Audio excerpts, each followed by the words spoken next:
नमस्कार मित्रों, रामायण कथा में आपका स्वागत है। इस भाग में हम आपको रावण वध की कहानी सुनाएंगे। अगर यह वीडियो आपको पसंद आए तो हमारे चैनल मान्या धर्मार्थ को सब्सक्राइब करें।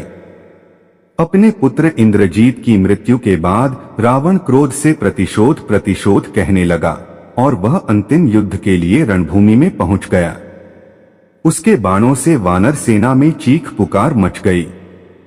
जब बाली पुत्र अंगद को उसने परास्त कर दिया, तब श्री राम के छोटे भाई लक्ष्मण उससे युद्ध करने पहुंचे। दोनों के बीच भीषण युद्ध चल ही रहा था कि स्वयं भगवान श्री राम युद्ध भूमि में आ पहुंचे तथा रावण को चुनौती दी। दोनों के बीच रामायण का अंतिम युद्ध शुरू हो गया। जब रावण ने युद्ध भूमि में विभीषण को श्री राम की सहायता करते देखा तो अत्यंत क्रोधित हो गया। उसने विभीषण को कटु वचन कहे तथा उसका वध करने के लिए अत्यंत शक्तिशाली शक्ति अस्त्र का प्रहार किया। विभीषण को बचाने के उद्देश्य से उस शक्ति प्रहार के सामने स्वयं प्रभु श्री राम आ गए तथा घायल हो गए। जाम्बवंत के द्वारा रावण को मूर्छित करना।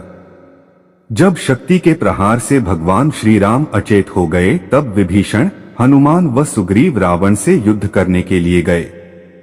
रावण उनसे युद्ध कर ही रहा था कि जाम्बवंत ने उन पर अपनी भुजाओं का प्रहार किया, जिससे रावण मूर्छित होकर अपने रथ पर गिर पड़ा।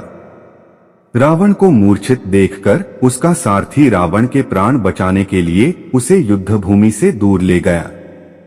रावण ने किया सारथी पर क्रोध। जब रावण को चेतना वापस आई, तब स्वयं के रथ को युद्ध भूमि से बाहर देखकर अपने सारथी पर क्रोध किया। उसने अपने सारथी को भला बुरा कहा तथा अपने ऊपर युद्ध भूमि से भागने का कलंक लगाने का भागी बताया। उसने अपने सारथी को तत्काल युद्ध भूमि में जाने का आदेश दिया ताकि वह पुनः शत्रु से युद्ध कर सके। फिर शुरू हुआ राम रावण युद्ध। रावण के पुनः युद्ध भूमि में आने के पश्चात दोनों के बीच भीषण युद्ध शुरू हो गया। रावण ने प्रभु श्री राम व उनकी सेना पर कई विध्वंसक अस्त्रों जैसे कि तामस अस्त्र, असुरास्त्र का प्रयोग किया। दोनों को ही युद्ध में कई चोटें आई, लेकिन युद्ध समाप्त न हो सका तथा सूर्यास्त हो गया। शंखनाद हो गया तथा युद्ध विराम हो गया। देवराज इंद्र ने भेजा अपना दिव्य रथ। अगले दिन जब युद्ध शुरू होने वाला था, तब भगवान ब्रह्मा ने देवराज इंद्र को भगवान राम की सहायता करने के लिए अपना रथ भेजने को कहा। तब देव इंद्र ने अपने सारथी मातली को रथ लेकर भगवान श्री राम के पास जाने को कहा। मातली देवराज इंद्र की आज्ञा पाकर श्री राम के पास वह दिव्य रथ लेकर गए, लेकिन लक्ष्मण ने इसे शत्रु की चाल समझकर संदेह किया। तब मातली के द्वारा रथ का दिव्य वर्णन करने के पश्चात सभी की शंका मिट गई। भगवान श्री राम ने देवराज इंद्र व भगवान ब्रह्मा को धन्यवाद कह वह रथ स्वीकार कर लिया। श्री राम व रावण का अंतिम युद्ध। दोनों के बीच भीषण युद्ध शुरू हो गया तथा कई दैवीय अस्त्रों का प्रयोग किया गया। इसके पश्चात रावण अपना रथ आकाश में ले गया तो प्रभु श्री राम ने भी मातली को रथ आकाश में ले जाने को कहा। दोनों के बीच अब आकाश में ही भयानक युद्ध होने लगा। अंत में भगवान श्री राम ने अपने तेज बाणों से रावण के सिर काट डाले, लेकिन जितनी बार वह रावण का मस्तक काटते तभी एक नया मस्तक प्रकट हो जाता जो रावण की धड़ से जुड़ जाता। यह देखकर प्रभु श्री राम भी विचलित हो गए।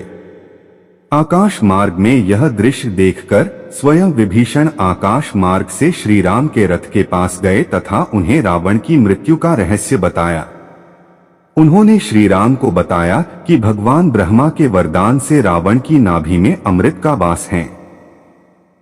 इसी के फलस्वरूप उसका एक शीश कटते ही नया शीश उत्पन्न हो जाता है। इसलिए उन्होंने प्रभु श्री राम को पहले आग्नेय अस्त्र का प्रयोग करके रावण की नाभि का अमृत सुखाने का सुझाव दिया। श्री राम ने किया रावण वध। विभीषण से रावण की मृत्यु का रहस्य पाकर श्री राम ने आग्नेय अस्त्र का संधान किया तथा उसे रावण की नाभि पर छोड़ दिया। इससे उसकी नाभि का सारा अमृत सूख गया।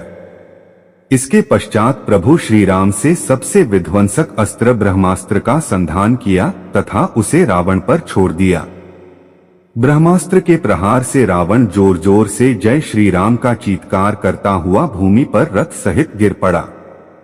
इस प्रकार अंत में भगवान श्री राम ने रावण का अंत कर डाला व युद्ध समाप्त हो गया।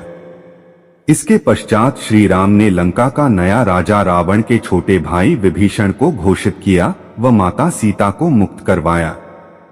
अंत में वे अपने भाई व पत्नी के साथ पुनः अयोध्या लौट गए।